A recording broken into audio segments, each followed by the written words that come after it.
ശബരിമലയിലെ യുവതീ പ്രവേശനത്തിനെതിരെ ISRO മുൻ ചെയർമാനും നിലവിൽ BJP അംഗവുമായ G. മാധവൻ നായർ ആർത്തവം നിലയ്ക്കാത്ത യുവതികൾ ശബരിമലയിൽ പ്രവേശിച്ചത് ഭീരുത്വമാണെന്ന് മാധവൻ നായർ ആരോപിച്ചു.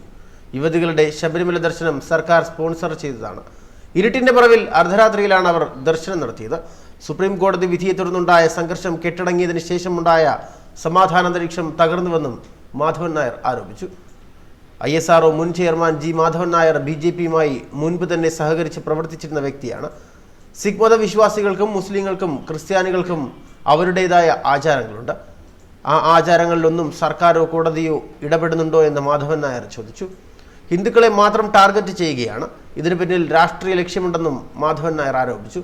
താൻ നാളുകളായി BJPക്ക് വേണ്ടി പ്രവർത്തിക്കുകയാണെന്നും എന്നാൽ കഴിഞ്ഞ വർഷം മാത്രമാണ് അമിത്ഷാ ഔദ്യോഗികമായി ക്ഷണിച്ചതെന്നും മാധവൻ നായർ പറയുന്നു. TP സെൻകുമാർ ഉൾപ്പെടെ നിരവധി പേരാണ് ശബരിമല വിഷയത്തിൽ സർക്കാരിനെതിരെ രംഗത്തെത്തിയിരിക്കുന്നത്. എന്നാൽ ഒരു പടി കൂടി കടന്ന് കോടതിക്കെതിരെയും വിമർശനം ഉന്നയിച്ചിരിക്കുകയാണ് മാധവൻ നായർ. BJPയിൽ പങ്കുചേർന്നെങ്കിലും സജീവ രാഷ്ട്രീയത്തിലേക്കില്ലെന്ന് മാധവൻ നായർ പറഞ്ഞിരുന്നു.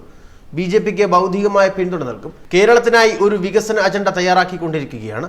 അത് പാതി പൂർത്തിയായി കഴിഞ്ഞു. വികസന അജണ്ട ഉടൻ പൂർത്തിയാക്കി സമർപ്പിക്കുമെന്നും മാധവൻ നായർ കൂട്ടിച്ചേർക്കുന്നു. ന്യൂസ് ഡെസ്ക് മലയാളി വാർത്ത.